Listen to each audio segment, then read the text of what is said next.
Get your free copy of the complete tutorial at www.teachucomp.com/free. A color cast occurs when the color channels in an image are not in balance. The undesired effect is often an unusual tint of color and is a common result of improper lighting in a photograph. Fluorescent lights are one of the biggest culprits leading to a color cast in an image. The Remove Color Cast command is designed to balance the color in your image and remove the cast.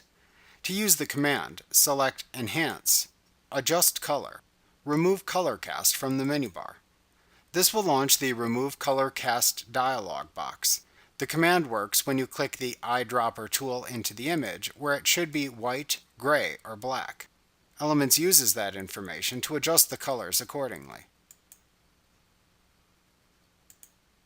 Click around until you get your desired results. Click Reset to undo any changes you have made. Click OK in the dialog box to save your changes. Like what you see? Pick up your free copy of the complete tutorial at www.teachucomp.com/free.